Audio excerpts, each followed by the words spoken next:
So today I want to talk a little bit about the Half-Life 2 trailer. So, the Half-Life 2 trailer. Where am I starting?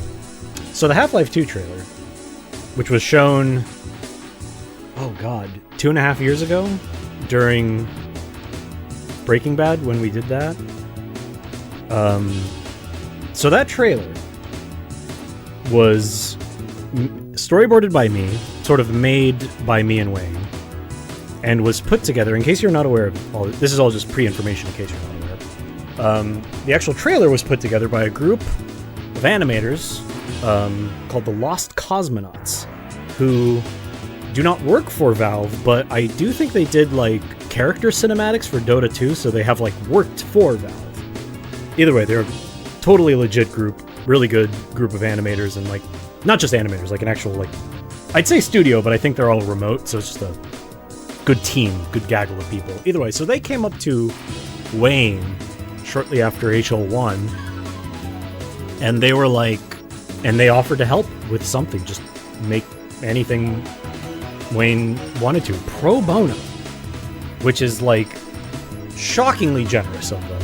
And considering the quality of work they did, it's like, wow, chef's kiss, beautiful stuff. So, yeah, so me and Wayne, so Wayne was like, well, we can have them make the trailer for Half-Life 2. So we sort of put the trailer together beat by beat based on like stuff we already knew. And then I storyboarded the whole thing. And then they got it, and then they worked on it. And also, we didn't just like shove it off to them and leave them at it. They like had regular meetings with us, like an actual company would. Like, they're like totally professional. They're like, they had meetings just to be like, all right, yeah, so we got this much done. We just had some questions about this part. Like, just wanted to see how you guys want it. And meanwhile, we're a bunch of schmucks over here like, yeah, looks good. Thanks, guys. Which, like, once upon a time, I was actually going to work in storyboarding, so I had done a fair amount of it, and I'd worked and learned and stuff like that, but, like, actually having my stuff, usually when I make something, it's something that I have a part in, so I'm, like, producing it. I had never made something, shoved it off to a group of people, and then they made it into something really cool. So that was awesome for me. Here's the thing. Now, this is going to bake your noodle. Half-Life 2 has started in the year of our Lord, 2026. We showed the trailer during the Breaking Bad stream, which I think was 23, the end of 23, so like 2.5 years ago. My final date on my storyboard, April 1st, 2021.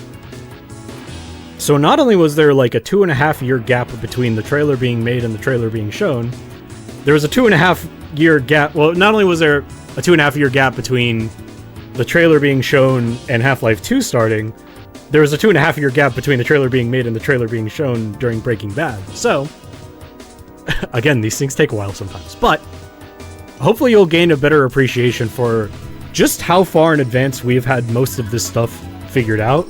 Because I think Wayne said it before, but like, we figured out a bulk of what we were going to do for Half-Life 2, like, right afterwards, pretty much. It just took us a long time to get there. But some people have been like, oh, did they change this? Because, nope. We thought a lot of this way back then. Not everything. Which I'm surely going to have to talk about. So either way, I've been wanting to... Somebody asked me, like, can you talk about making the storyboard? And I was going to do it, like, a while ago. But I just sort of procrastinated. And after, I was like, well, I might as well just wait until Half-Life 2 starts, and then I won't have to, like, dodge around, like, I'm not going to talk about who this is, because now you know most of it. So that'll be fun. So I guess we should... maybe watch my trailer first, or watch my storyboard first, and then the final thing? I don't know. Truthfully, I don't know how to do any of this. I don't know what I'm doing here at all. So, I actually... This trailer is missing the opening shot of Chuck E. Cheese's eye that zooms out from it, but I'm pretty sure that was my idea. The long pan, or the long dolly out from Chuck E. Cheese was definitely my idea. I think it was Wayne's idea to maybe start in the eye specifically and kind of like move out. I don't remember. Either way. So my storyboard actually starts with the exterior of Mr. Cheese's house. That's good enough. So yeah, here it is. Might as well just let the whole thing play out.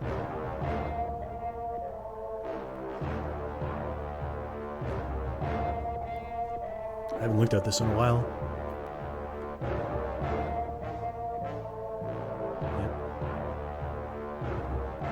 Yep. There's the man himself in his lab.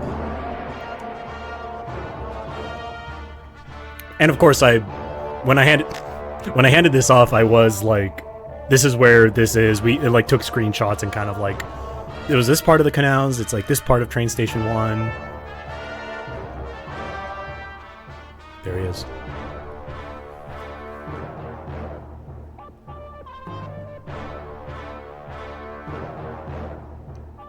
There's our favorite guy.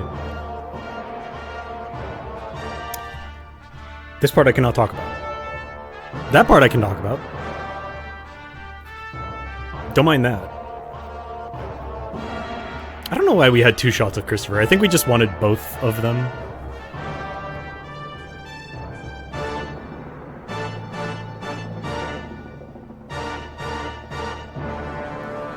There it is.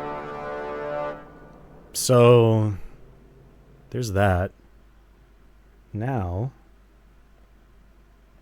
here's this.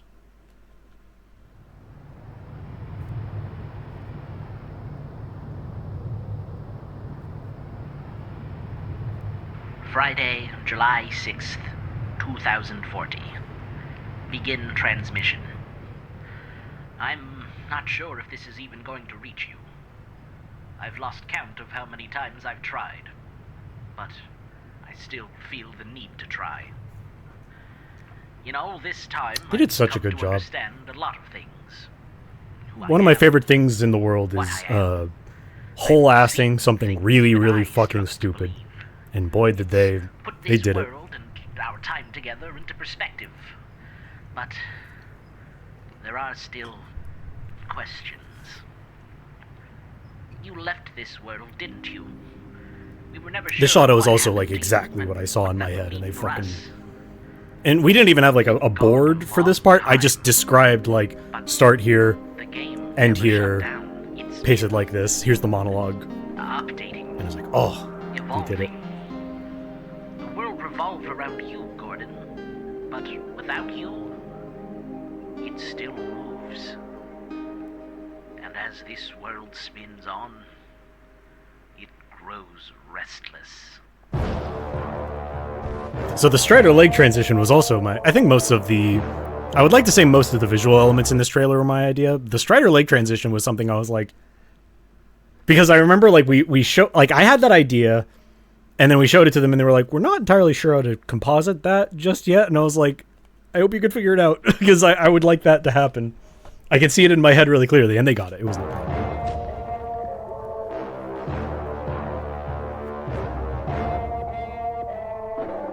Oh yeah, we did have a little cut-in for that.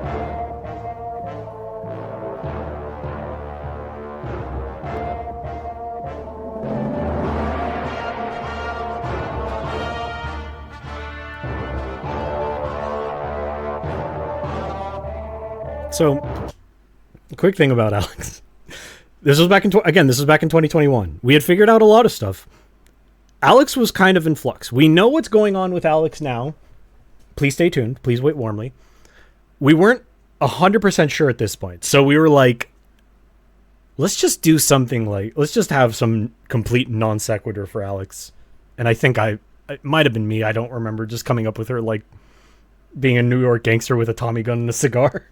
We were just like, we don't know. We don't know.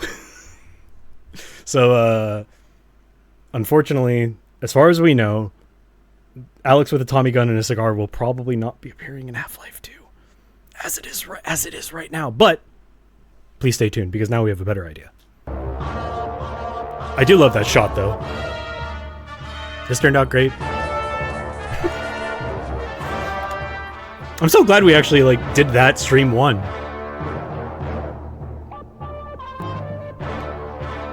Now, this is the thing that made me kind of remind me I wanted to do this in the first place. I saw someone on Tumblr be like, wait a minute, Stain's in the trailer. And it's like, yeah, You think, like, did people think that, like, half of this was meaningless? That's him. The thing is, we didn't have the model yet. Stain, like, the original concept for Stain is exactly what you saw on stream 1. It is Barney's head, rather. It's not Barney himself.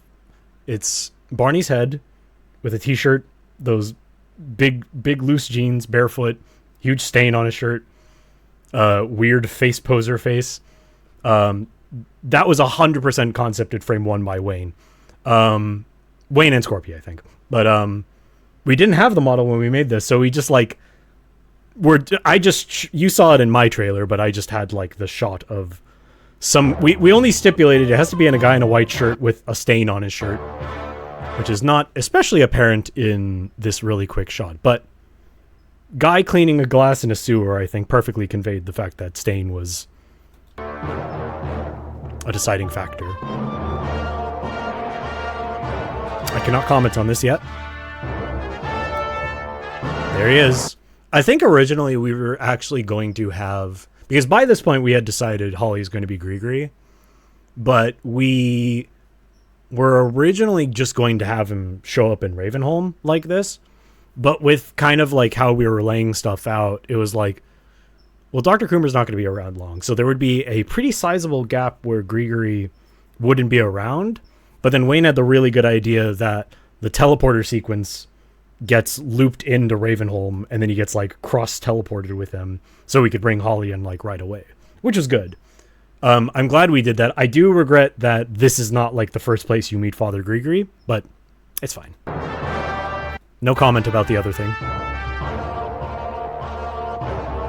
Here's Chris again. We were really looking for some kind of animation like this because this was in my storyboard, and we're just like, oh, we don't really have any like beating animation, so we just have him like fucking roundhouse kicking the vending machine during the stream.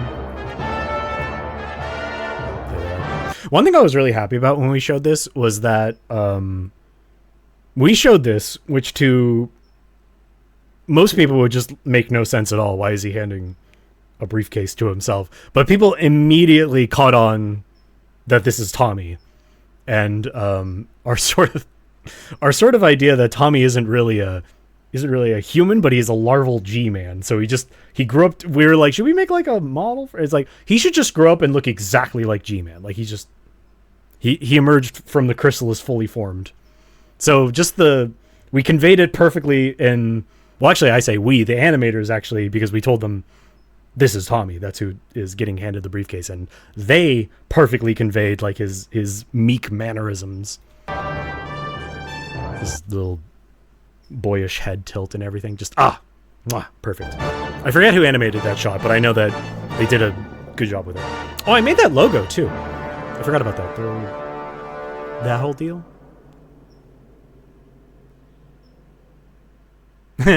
Good one. Anyway, yeah, so I was trying to think, like, would it be, because it would be kind of hard if, like, the leg came in from the top to do the transition. So I was like, maybe the leg in the back does the wipe. Like, that's kind of how I drew it, just because that made it maybe easier in my head. But as it turns out, they just fucking did it with the front leg, which looked perfect. Grows restless. Yeah, they just kind of like swept it in and then stomped down, which, turned out exactly how I wanted it. Marvelous. Do we get to learn to do the animations of Tommy G-Man in Stream 1? Yes. I think Wayne just wants to do like a formal credits at the end. That was done by a person who goes by Raysterize. I believe Raysterize did something for Wayne for the Gnome stream. I don't remember what, but this is who animated the Tommy intro during the stream. Amazing work. I was just like so excited for everyone to see it. I was so floored at how good they did. Beautiful, beautiful stuff. Anyway, but that was separate from this whole deal. What is the song in the trailer? It's called Combine Harvester. It is from Half-Life 2. I want to know more who made the edit to the map. I think we literally just gave the map to them and just said, you guys figure it out, because I had this drawing of it and it was just like, can you guys ruin this? And they're like, yeah, we got it. So they did that because they work in Source Filmmaker. So handing them like source files basically made it like totally fine. They kind of changed the angle of this to make it sharper. They did a good job with that. Dr. Breen Gendo posing. This is a pretty long shot, but I still like it. That's like, you know, you walking out into the courtyard and a scanner coming and flashbanging you. A soda can. His classic soda can. They also added more. I think we talked about it, but they were like, can he be like doing something? And we're like, yeah, he can be like typing. I think I must have used some reference for this, but I loved. I think the way I had it, it was more like 3 people beating him and everyone else watching from the sides. But like the way they actually animated was just like every single person just fucking wailing on him. Looks so good. So yeah, Christopher getting his ass beat by CPs.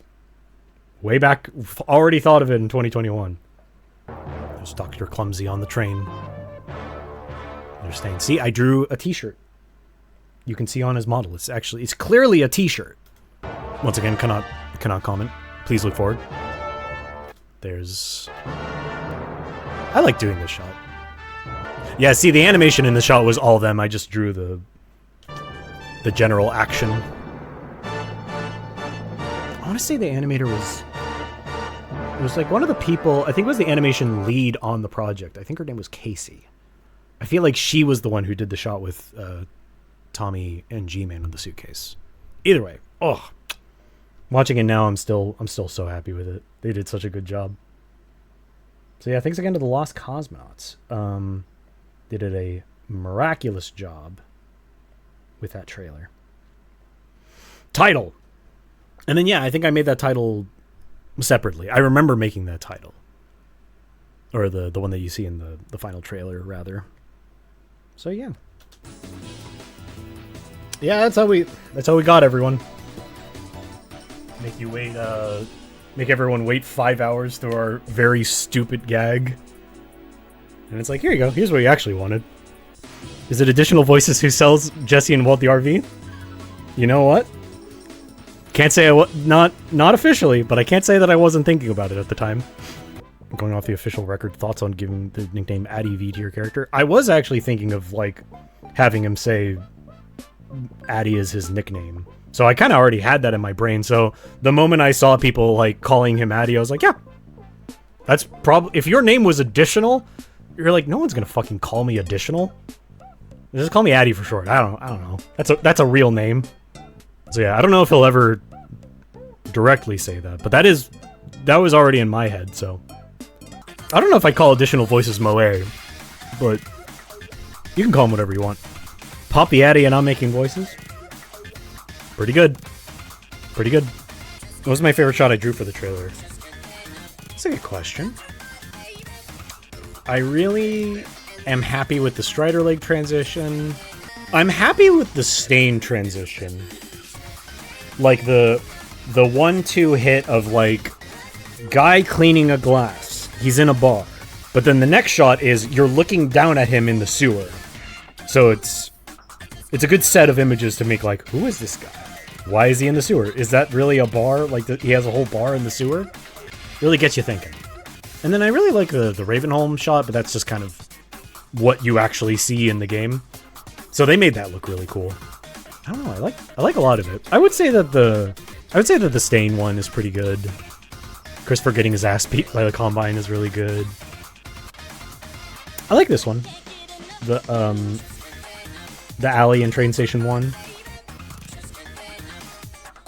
I like that shot. That turned out well. Like, this is one of the few ones where, like, they did it, like, one-to-one with how I drew it. Like, I went off of, like, a gmod screenshot. I kind of placed everything the way I wanted it to in my head, drew it, and then they just made that. Perfect. Perfect, perfect, perfect.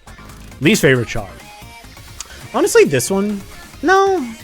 When I say least favorite, I don't mean I hate it. I just mean, like, it's not my favorite. I think it works good for trailer pacing, but I feel like we could have done more with the 2, because we're doing everything by, like, 4 counts, you know? Like, 1, 2, 3, 4, boom, boom, boom, boom. And that was, like, whole 8 count for that. Not much more we could have done, considering pacing. It was good, but, you know. I did dollhousing and Gmod? Yeah, a little bit, just to get, like, reference pictures for myself.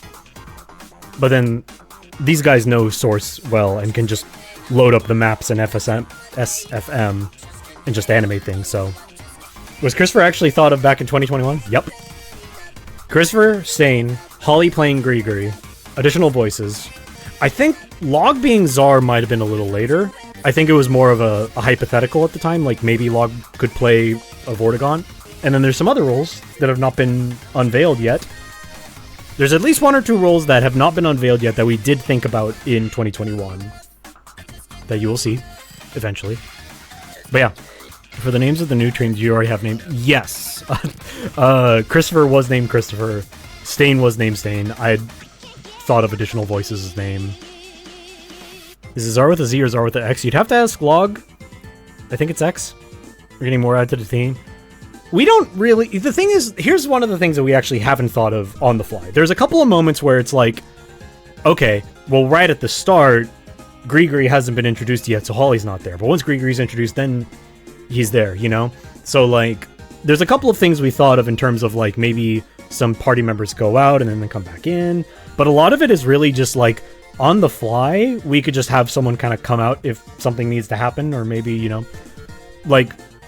Worst case scenario, someone is busy during a stream, like if, say, Logmore couldn't be there, then it's like, oh, we'll just have an episode without Czar, you know? So I feel like there's a lot of things that are very intentional and people ascribe meaning to, and that's good. There's a lot of things that are just kind of like, it's an improv show, so we don't know, you know? There could be a moment where maybe additional voices tries to join at some point. You don't know. Maybe he'll join for a bit and then leave. We don't know. You'll just have to see. I do think we did a good job of making it seem like we thought of a lot of stuff on the spot, which is good. Because a lot of stuff was fun on the spot. More loose. But also the science team was really loose. Like, here's the thing. I think the thing a lot of people forget with HL2VRAI is like, 1, we didn't know it would be big. 2, so much of it was just like, I don't know.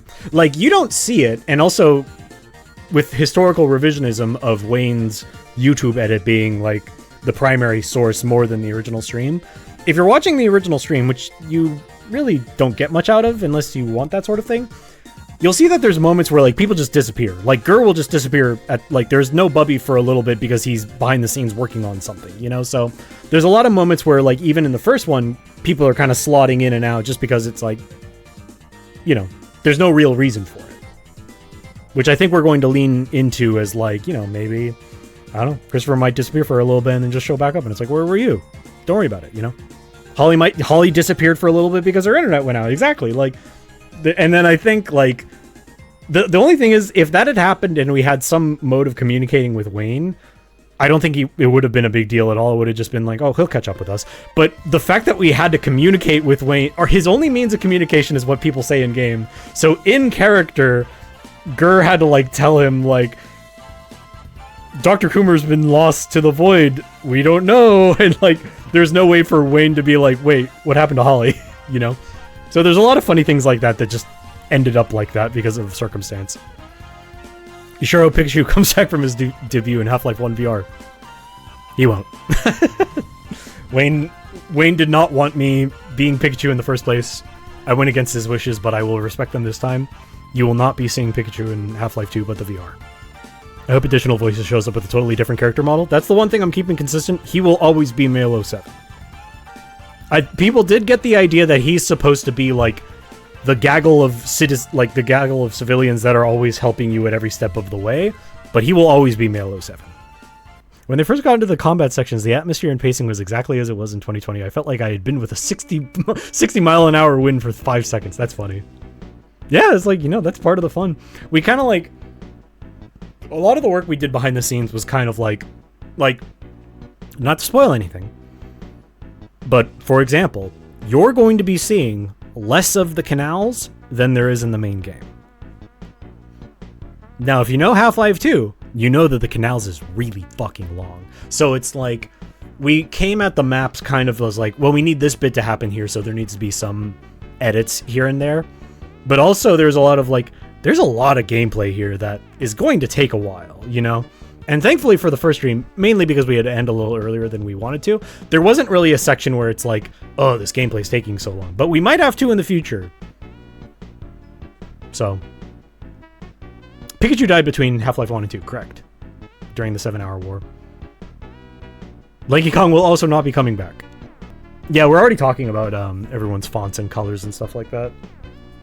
One of them, I believe, if Wayne sticks with it, is a custom font made by yours truly. So people will be like recreating like, oh, he's using this. I do like how people are very good about like, oh, he's using this font for this thing, this font for this thing and stuff like that. There's one, proprietary. You're not going to be able to get it because I made it. I have no clue how you'll handle the vehicles. Please wait and find out. Spoilers in Stream 7, additional voices opens a dark fountain and we go to Deltarune Chapter 8. That's a pretty good idea. I was kind of hoping you would completely fuck with the pacing of the game and the teleporter would just work. That would be pretty funny. The thing is, like, I feel like if we wanted it to be short, we would have done that. But the thing is, like, we want to play through at least most of Half-Life 2, so the teleporter sequence is as it is. There will be vehicles. That's all I will say. Is everyone familiar with Half-Life 2? More of us than we're familiar with Half-Life 1, because really, I think Gur was probably the only person principally familiar with Half-Life 1. I made myself slightly more aware of it to help. When Wayne brought me on to help with Half-Life 1, I was like, well, I have to learn at least a little bit about Half-Life 1. 2, more people have played. Holly's played it in the past. Wayne's played it in the past. Log's playing it now, I think. Gur and I are very familiar with it. So Wayne has made himself slightly more familiar with 2 in advance than he would be of 1, but he doesn't know like every single beat just to keep things a little fresh. I think Scorpy is like pretty much totally in the dark still, which is exactly how we want it. So anything you see from Stain that sounds like a completely earnest reaction to stuff happening in Half-Life 2 probably is. Yeah, he's actively refused to look at Half-Life 2 related videos on MediaShare. He doesn't want to spoil himself. He knows a lot of stuff through osmosis. Like, he's seen, say, an antlion guard before. But although knowing Scorpy, he very well could just forget about, like, completely normal shit in Gmod. Or more likely, he's gonna be something and he's gonna see something and be like, that's from Half-Life? What the fuck? I thought that was just something in Gmod. One references my role as Aladdin. I'm trying to think if there's any room for... I don't think there is. Just for any Kingdom Hearts reference. Doing Kingdom Hearts was really fun, though. Hopefully we'll do 2 or 1 of the other games eventually. You joined RTVS because of HL2VRAI? Yes, sort of. I had known about Wayne and the others since he started streaming in 2018. So I went from being a viewer to a friend because, like, I met Wayne, followed Wayne back in 2018. Not long afterwards, I started helping him with, like, stream stuff, like making stream graphics and, like, the, his Grand Tour animation with the DBZ ball and the sun and everything like that. I made that in, like, 2019-ish? So I had done a lot of work for Wayne, and we had become friends before then. But then he asked me to help on Half-Life 1, and then I kind of got, like, integrated into the group for that, because I needed to be. And I also already knew Holly. I talked to Holly before. I had been mutuals with Balp since, like, at least 2018.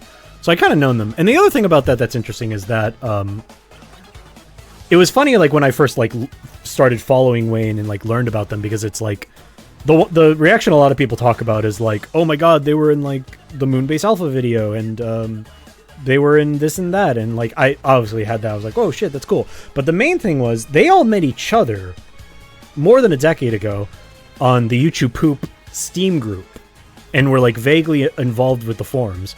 And I knew about that. And because I followed YouTube Poop since I was, like, in 6th grade. So I, like, knew about the forums. I had probably been on the forums. I knew a lot of these people that they knew. And, like, so really, like, the way I think about it is, like, if I had been less scared of the internet, because I was very scared of the internet as a kid, which is good. I think that was good for me growing up. If I'd been less scared of the internet as a kid and actually tried to join communities and stuff like that, I was, like, one stone's throw from meeting them as a teenager, which I think is very interesting. So I do feel very close to them despite not knowing them for... I mean, I've known them for, like, 8 years at this point, so, like, I'm really close with all of them, but, like, in terms of the shared experience that they have, I am more of a newcomer than the rest of the group. Yeah, HLVR did sort of hooked Wayne up with Toby Fox. which is very cool. Certainly wouldn't have guessed that I would be helping in person with the 10th anniversary stream. That was not on my my 2020 bingo card.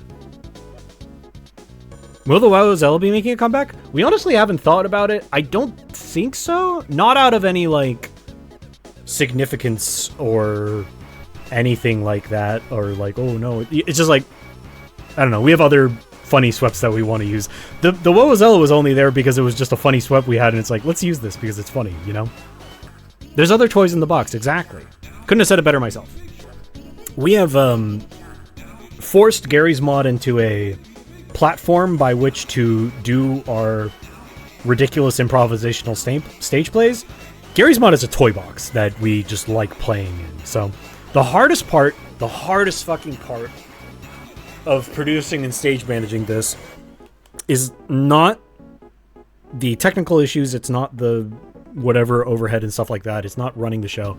It's the fact that anytime we have a meeting about anything, it's like wrangling a group of children. I say this with love in my heart because I'm guilty of it too.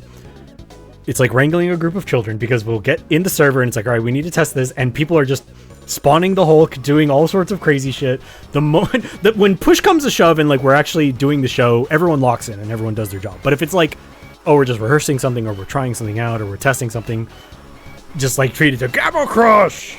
Yeah, holding a meeting in Gmod is like the ultimate temptation. Imagine if Zoom just had like a button to like spawn the Hulk or use spells to like annihilate the entire server. Can't wait to see the Joker in Half-Life 2. It'll probably happen. We have not I will tell you up front, we have not planned anywhere for the Joker to be. He will probably end up in Half-Life 2. Just by force of nature, he will just end up somewhere. Oh my god, there's something. There is one part of the game where we try to keep things mostly on the rails. There's a lot of silliness in general, you know, because the whole thing just gets really stupid. There is one part of the game where Wayne has sort of given us permission to, like, take off the guardrails a little bit and just get, like, really stupid, and I'm...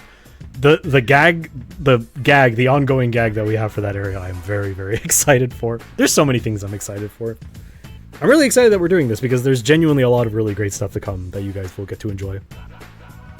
Server is going to crash? I hope not. The server's actually, after transitioning to the new server that Wayne is hosting, it's been very stable. Like, remarkably stable. We've done a lot to fuck with it, and so far it is proving to be more stable than Gur's remote server is. Are we going to see Spopovich in there? No. Spopovich is its own entity. You will see Spopovich whenever Wayne gets together and makes Spopovich. Spopovich is another thing that we've been fucking talking about since 2020. It will happen eventually, and when it happens, you guys are going to be like, that's it? That's what Spopovich is? Yeah, Mira did at one point crash her own game, but the server was just fine. The rest of us just saw her disconnect, and it was like, oh, okay. Nothing happened to us. Will we be getting behind the scenes footage like we did with Half-Life VR? No, you'll get it. I recorded everything. Now, what I actually put into my edit, you know, that's another story. Another thing, I made an entire edit for the Breaking Bad behind the scenes, but Wayne made one. We had one behind the scenes stream for Breaking Bad, and I showed my part of the BTS up to the point that we got to, and then he never did another one, so I never got to show the rest of it. It's all just sitting in a can somewhere. So if I directly get Wayne's permission, maybe I'll just share that at some point. Because I recorded all of Breaking Bad AI and edited together a concatenated behind the scenes for it. Yeah, I know people would like to see it. It's just, I keep forgetting I have it. We still have yet to hear the story behind Mira's homunculus. Oh, yeah. That was when we went to Donald Audio's house, right? I don't remember what well, to get the story behind that, we would have need to have done a behind the scene with the whole cast sitting down, because I truthfully do not remember what that is, and you cannot glean what that is from my footage other than you hear people setting it up and you see it happen. There was some thing that came from with, like, I think Mira and Holly, because I'm pretty sure the homunculus was played by Holly. After HL2VR, can you, with Gmod's add-on, you like playing within a collection if you won't do any Gmod? I mean, I can't promise everything. Some of it's proprietary, I'd like to say. There's a lot of stuff that like people have asked us to do that's kind of out of our hands. Like, don't take my word for it because I'm not 100% positive. I'm pretty sure Wayne has given his clearance to release the Breaking Bad map. It's just that the mappers needed to fix something, so it's on them to release it. I don't want to put the pressure on them. Do not harangue them or anything like that. But there's like a couple of things that are like, yeah, we can release it once we're done with it, but there's a couple things that we might hang on to. The Alyx tech. I say tech. There's more to Alyx than meets the eye. You'll see soon. The Alyx tech, I think, is probably proprietary. We'll have to ask Wayne if he feels like releasing it. Are the episodes or aspects of the episodes planned for HL2VR? You will be seeing some of the episodes. I will say no more. TTT on the Albuquerque map would be pretty dang good, now that you've said that. There's a lot of technical limitations with running that map just due to how big it is. As far as I know, like, a hammer map can't be... We talked about this a little bit on the Breaking Bad stream, but a hammer map can't be any bigger and wider than a certain area. And the actual surface area is like twice that. So every time we go through the tunnel, the reason why I fucked up so much is that the tunnel is actually a warp. So it's like... I think the desert's on top. So the city's like down here. You go through the tunnel, and then you go through the tunnel, and then you emerge out this side onto the desert. So they're stacked on top of each other. So there's a lot of just weird technical shit. Some of it was happening on stream, but the nice thing about Breaking Bad, but the AI, was we were more content to just roll with shit happening. Like, with Half-Life 2, if like stuff goes wrong, Wayne is more inclined to be like, hang on, redo. But with Breaking Bad, it was just like, I'll just keep going. The warp only caused problems when someone was in a vehicle. If you walked, it was fine. But the problem was it's on a road, there's no sidewalk, so every transition just happened with someone in a vehicle, and it fucked up like every single time. It was very funny. I will never forget Wayne yelling, "Get the fuck out of here!" at the logo. That was good. I like that. The logo was played by Lauren, I'm pretty sure. We just had it was basically the exact same pack as Sunkissed, where it's just like a plane is walking around, but we just switched it from the dog to the Breaking Bad poster. Yeah, if it was a TTT map, it would probably just be like one half of it. God, it would still be really big. The thing is, it's actually probably a very problematic TTT map, because you could probably just hide the entire time and no one would find you. It'd be a fucking devastating prop hunt map. You could hide for a very long time. You're surprised that Wayne's VR model doesn't look fucked up from the outside in 2? I think it's a custom model for Gordon, which we've actually had some trouble with. But it is a custom model because he has the thing on his wrist that he can look at. You will be seeing more of the media displayer. There was parts of it that were not working stream 1 that will be working in the future. Was green and red hands an issue with the model or VR mod? We did actually figure out what it was. It was something... Because there was a whole bunch of things it could have been, but the thing it actually was specifically the hands swept, like the actual VR hands that Wayne had.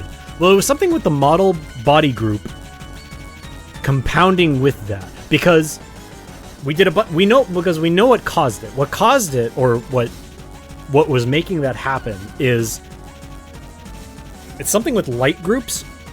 You'll notice that his hands turned red and green when he was looking at a vending machine, which emits a red light and a green light.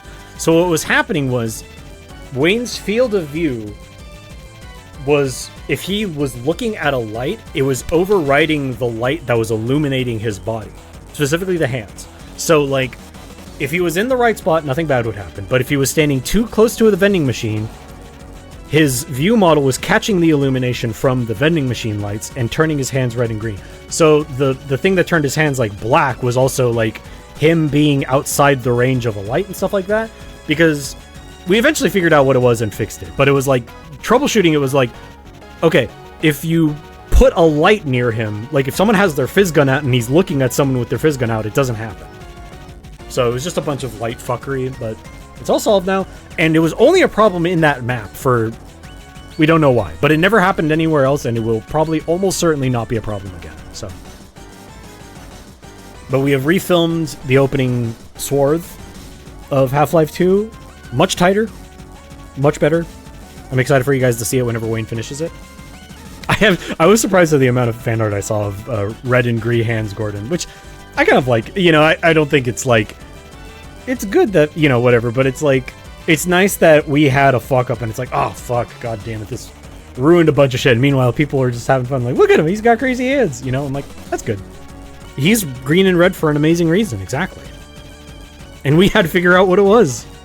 Yeah, it's also, there's a lot of things that are intrinsic in the Half-Life 2 maps that have nothing to do with Garry's Mod. For example, there's a trigger you walk through that sets a global variable that makes it so that CPs are not hostile to NPCs. If that trigger did not exist, you would walk through the train station and the Combine police would start attacking and stun sticking all of the civilians. So if that trigger breaks, that's what happens in the train station maps and outside of the train station maps. So there's basically a trigger from when the game starts up until Alyx saves you. And during that, like, basically, like, right before that scene is, like, scripted. But basically when Alyx saves you and you get in that hallway, the trigger's flipped. Also, the other problem with it is that trigger also makes you invulnerable. It's like a server-wide God mode that... The way that we use God mode is by a add-on called ULX, which is good because it just lets you type in a quick command and you can bind it to a key and stuff like that. ULX God mode is what we use. But the God mode that the server grants you is different because if you go into the maps that have that trigger set, you're technically all invulnerable. You're totally invulnerable during Train Station 1 to Train Station 4 when Alyx rescues you. Up until that point, you can't die unless you fall off the building and hit a kill plane. But the thing is, if you get into one of those maps, have that trigger set and the global variable, and then switch to some other map like GM Flatgrass, it'll still be set and you can't ungod yourself. So we had to figure that out. Thankfully, it wasn't an issue. Yeah, they literally just like hard-coded no target for everything, just in that whole section of things so that the Combine wouldn't attack the civilians. How's that Alyx cutscene done with Alyx? We did it manually. Wayne literally laid on the ground and Alyx just did that over him. As for how Alyx did that or anything about Alyx, I will not clarify probably until we're done. Because Alyx is probably, of the things that we have gotten made for the stream, probably the thing I am like most proud of. I say that as if I had anything to do with it. I had nothing to do with it. It is probably like the highest, most involved tech thing. You've not seen a fraction of it yet, so you'll see. Yeah, it's a real AI. We have a whole team of mappers and modelers and coders helping us out with stuff. I feel it's not like a secret who's helping us, but you know, like I can't remember everyone's name right now, so I don't want to say it. I will say, good friend of the show, Twilight, is she's been very, very, very helpful. She's made a lot of stuff for us. She's like, I think is probably the best Gmod wizard we have on hand. She is brilliant. She's utterly brilliant. That's the other thing. If you follow Twilight streams, this is something that I've been very excited for, and I've kind of wanted to talk about, but I needed to wait till Half-Life 2 happened. If you watch Twilight streams, she did a stream a few months back where she played through Half-Life 2, kind of like we're doing, except with no narrative or anything like that. She was playing with like the everything's completely normal, but was playing it in Gmod and we were all in the background, like, cloaking and spawning shit and just fucking with her. Which turned the whole ordeal into a nightmare. It was very funny. Holly and I were both involved at that. During Ravenholm, we all switched to Grigri and all started falling around yelling, "Careful, brother! Look out, brother!" So it was kind of fun because for Holly and me, this was a little bit of a test run for thinking about what we were going to do in Half-Life 2. There's like a couple of really good shots where you like walk out and the Twilight was also doing a very good job of maintaining kayfabe of like, wow, yeah, Half-Life 2 is so amazing, and meanwhile there's like shit flying around in the background. Twilight also just had a lot of stuff set up to make this whole ordeal easier for us, which is really good. Some of which I think we use a little bit of it in Half-Life 2, but not a ton of it. A lot of model replacing Alyx with a gnome. Or a Mossman, I think that is. Either way. So there's one... So anyway, going to say before I got distracted. There's a part where we're all gree in there, and then during City 17, a couple of us were civilians, like rebels, helping out. So it was foreshadowing. Holly did literally play herself as Gree, and I played myself as additional voices. We have to send the cart.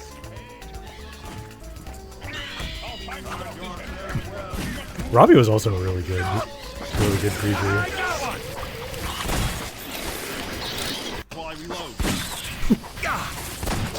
Jesus Christ, man. Oh my god. There was me. At least I'm right here. Me shouting, there's too many of them. That's like a classic of mine. The new inner light. Like, because when you have, you know, true Christian belief, it gives you powers of, like, divine light. You can see our names in the corner.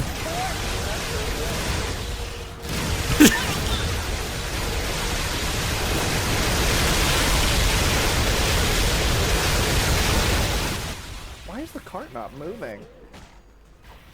Grigori's supposed to send it. A lot of this.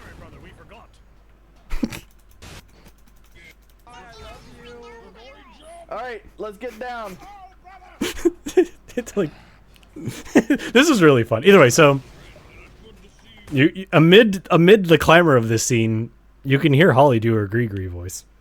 It was a little bit preemptive, and then during the City 17 portion, you can hear me doing additional voices as earnestly as I can. But yeah, Half-Life 2, but the VR.